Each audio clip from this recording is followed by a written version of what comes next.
और इस वक्त की बड़ी खबर आपको बताते हैं, दिल्ली एनसीआर के मौसम से जुड़ी हुई बड़ी खबर है। रात से लगातार बारिश हो रही है, झमाझम बारिश हो रही है और इससे ठंड बढ़ गई है। दिल्ली एनसीआर में झमाझम बारिश हो रही है। तेज बारिश के बाद मौसम में बदलाव देखने को मिला है और कुछ जो अंडरपास है उनमें इस तरीके से पानी भरा हुआ है। ट्रैफिक बहुत स्लो हो गया है। कुछ गाड़ियां इन भरे अंडरपास में फंस भी गई हैं। फिलहाल तस्वीर में आपको दिल्ली की सड़कों की दिखा रहे हैं, जहां पर तो इस वक्त की बड़ी खबर दिल्ली एनसीआर से आपको बता दें, दिल्ली एनसीआर में झमाझम बारिश सुबह से ही देखने को मिली है, जिसके बाद तापमान में गिरावट आ गई है और जो हवा की श्रेणी है दिल्ली एनसीआर की, जो इतने समय से खराब चल रही थी, वो भी आज साफ हो गई है। तो दिल्ली एनसीआर में झमाझम बारिश की वजह से सड़कों पर पानी भर गया है, जिसमें जो गाड़ियां हैं उनको आने जाने में काफी ज्यादा दिक्कतों का सामना करना पड़ रहा है। तस्वीरों में आप देख सकते हैं कैसे गाड़ियां जो पानी है उसमें डूबती हुई नजर आ रही है। और दिल्ली एनसीआर में आज ये तेज बारिश सुबह से ही देखने को मिली है। कुछ अंडरपास में गाड़ियां फंस गई। एक ट्रक को आप कैमरा नंबर 1 में देख सकते हैं। यहाँ पर कुछ गाड़ियां फंसी हुई है। दरअसल अंडरपास में आमतौर पर पानी की निकासी नहीं हो पाती है बारिश के सीजन में, बारिश के वक्त, क्योंकि कल रात से झमाझम बारिश दिल्ली एनसीआर में हो रही है। तो जो अंडरपास है उनमें भी पानी भरा हुआ है, कुछ गाड़ियां फंस गई हैं। कैमरा नंबर 2 की तस्वीर में आप देखिए, यहाँ पर गाड़ियां आधी डूबी हुई दिखाई दे रही हैं। और कैमरा नंबर 3 की तस्वीर में देखिए, झमाझम बारिश की तस्वीरें हम आपको दिखा रहे हैं। ठंड के मौसम की बारिश है और इससे ठंड बढ़ गई है।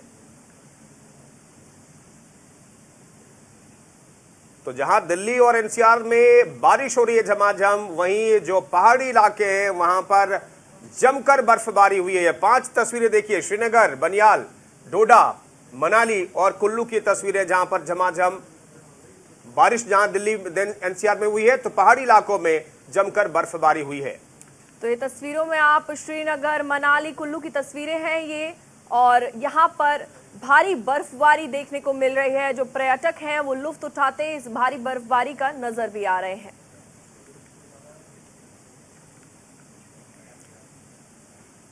तो श्रीनगर से एजाज डार हमारे सहयोगी इस खबर पर बातचीत करने के लिए सीधे जुड़ रहे हैं।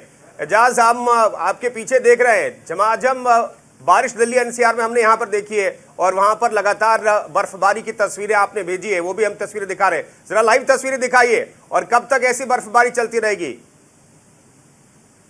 देखिए, ये जो बर्फबारी है ये कल 1 बजे से स्टार्ट हो चुकी है, जो भीषण जो है रुख ले चुकी है। हालांकि आपको बता दें कि पहाड़ी इलाकों के साथ साथ जमीनी इलाकों में कम से कम जो है 3 फीट के करीब जो बर्फ नापी गई है। ये जो है तस्वीर आप घर बैठे देख सकते हैं कि कैसे यहाँ पे गाड़ियां जमी हुई हैं। जो है लोग अपने घरों में ही अभी सीमित है। हालांकि रोड क्लियरेंस अभी नहीं हो पाई है, क्योंकि जो है बर्फबारी जो है अभी जारी है। एडमिनिस्ट्रेशन का यही कहना है कि जो ही बर्फबारी रुक जाएगी तो वो अपना स्नो क्लियरेंस ऑपरेशन जो है स्टार्ट कर लेगी। हालांकि जमीनी ट्रांसपोर्ट के साथ साथ जो हवाई यातायात है उसको भी सस्पेंड कर दिया गया है, क्योंकि धुंध बहुत ज्यादा है। और राष्ट्रीय राजमार्ग जम्मू श्रीनगर में भी कहीं जगह पे लैंडस्लाइड आ चुकी है, जिसकी वजह से ट्रैफिक हुकाम ने उस रोड पे जो है आवाजाही के लिए वो बंद कर दिया गया है फिलहाल। एजाज, श्रीनगर में जिस तरीके से भारी बर्फबारी हो रही है और बर्फ की चादर एक तरीके से सड़कों पर ढकती हुई नजर आ रही है, तो इसको हटाने के लिए क्या कार्य किया जा रहा है?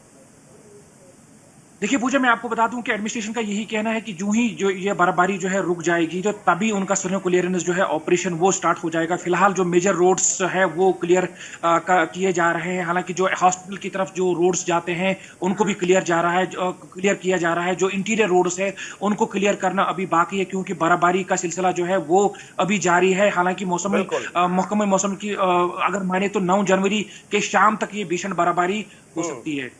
तो अगले दिन तक किस तरीके से भीषण बर्फबारी हो सकती है, श्रीनगर से हमारे सहयोगी एजाज डार बता रहे हैं कि 3 फीट तक बर्फबारी हो चुकी है। बहुत बहुत शुक्रिया एजाज इस खबर पर जानकारी देने के लिए। और सीधा रुख करते हैं लखनऊ, मुख्यमंत्री योगी आदित्यनाथ क्या कह रहे हैं, सुनते हैं। एवं किडनी ट्रांसप्लांट सेंटर का यहाँ पे लोकार्पण का कार्यक्रम संपन्न हो रहा है। मुझे याद है कि आज से 3 वर्ष पहले इस सेंटर का शिलान्यास इसी एसीपीजीआई में करने का अवसर मुझे प्राप्त हुआ, लेकिन मैं उस समय ये नहीं मानता था कि एक सेंटर इतनी जल्दी बनकर के तैयार हो जाएगा, क्योंकि आपका क्षेत्र मेडिकल का है। एसीपीजीआई स्वयं में एक कार्यकारी संस्था नहीं थी। मेडिकल क्षेत्र की उपलब्धियां आपके साथ जुड़ सकती थी, लेकिन सिविल वर्क का कार्य यहाँ पे संपन्न होना है और इस कार्यक्रम को समयबद्ध ढंग से आगे बढ़ाना है। तो उस समय डॉक्टर राकेश कपूर से मैंने इस बारे में कहा भी था, मैं डॉक्टर साहब शिलान्यास तो मैं कर रहा हूं, लेकिन मुझे लगता है कि इसको बनने में काफी समय लगेगा। तो उस समय उन्होंने कहा कि हम समय सीमा के अंदर बना देंगे। लेकिन इस समय सीमा के अंदर क्या बनाते हैं कि हम जब 1.5 वर्ष का कार्यकाल उस शिलान्यास को संपन्न हुआ भी नहीं था, तब तक कोरोना महामारी आ चुकी थी। और पिछले 20 महीनों से हम सब जानते हैं कि पूरी दुनिया इस सदी की सबसे बड़ी महामारी का सामना कर रही है। और इस महामारी का सामना करते हुए भी एक समय सीमा के अंदर यह सेंटर बनकर के तैयार होना और इस सेंटर को चलाने की सुविधा प्रदेशवासियों को और देशवासियों को उपलब्ध करा देना, यह अपने आप में एक उपलब्धि है। मैं इसके लिए प्रोफेसर हेमंत, इससे पहले प्रोफेसर राकेश कपूर और आज की वर्तमान की पूरी टीम को, एससीपीजीआई की पूरी टीम को हृदय से बधाई देता हूं, अपनी शुभकामनाएं देता हूं। यह संस्थान वास्तव में यहां पे कितना लाभ देगा प्रदेश के उन लोगों को। जो सर्वे तक यूपी के अंदर है कि लगभग 50,000 लोग यूपी के अंदर ऐसे हैं जिनकी किडनी कहीं ना कहीं ट्रांसप्लांट की स्थिति में है, और उस प्रकार की स्थितियां नहीं है प्रदेश में कि हम लोग इतने संस्थान, इस प्रकार का कोई संस्थान हमारे पास हो जहां पर हम लोग उसको बेहतरीन सुविधा उपलब्ध करवा पाते हैं। लेकिन आज ये एससीपीजीआई ने कुछ मानक हम सबके सामने प्रस्तुत किए हैं, और एससीपीजीआई के मानक हमारे सामने एक नई उपलब्धि के रूप में हम सबके लिए जाने जाएंगे। और इस दृष्टि से यह एक नया कार्य एससीपीजीआई ने यहां पर किया। यद्यपि आदरणीय प्रधानमंत्री जी की भी सदैव उन्होंने बात इस मेडिकल फील्ड में इंफ्रास्ट्रक्चर को डेवलप करने के लिए सदैव एक नई प्रेरणा दी है। और आज मुझे यह बताते हुए कि जब हम लोग 2017 में आए थे, उस समय हमारे सामने चैलेंज था। 2017 में उत्तर प्रदेश के अंदर केवल उत्तर प्रदेश के 12 यानी 1947 से 2017 के बीच में केवल 12 government medical college Uttar Pradesh के अंदर बन पाए थे। और आज मुझे बताते हुए प्रसन्नता है कि उत्तर प्रदेश के अंदर हम लोग हर जनपद में एक मेडिकल कॉलेज बनाने की स्थिति में आ चुके हैं। 14 जनपद आज के दिन पर हमारे पास है जहां कोई गवर्नमेंट का मेडिकल कॉलेज या कोई मेडिकल कॉलेज नहीं है। बाकी 75 जनपदों में से हम लोग 61 जनपदों में मेडिकल संस्थान, मेडिकल कॉलेज के रूप में या तो बना चुके हैं या वर्तमान में हमारी वहां पे मेडिकल कॉलेज निर्माण की कार्रवाई युद्ध स्तर पर चल रही है। प्रदेश ने अपने हेल्थ इंफ्रास्ट्रक्चर को काफी बढ़ाने का कार्य किया, और आज उसी का परिणाम है कि हम लोगों ने न केवल यानी पीएससी और सीएससी स्तर पर, बल्कि डिस्ट्रिक्ट हॉस्पिटल के निर्माण के लिए, मेडिकल कॉलेजेस के निर्माण के लिए एम्स जैसे संस्थान उत्तर प्रदेश के अंदर 2 फंक्शनल हो चुके हैं। और एससीपीजीआई एक नई प्रतिस्पर्धा के साथ सबके सामने एक नया मानक भी गढ़ रहा है। सबसे बड़ी उपलब्धि कार्य का शिलान्यास तो हो जाता है।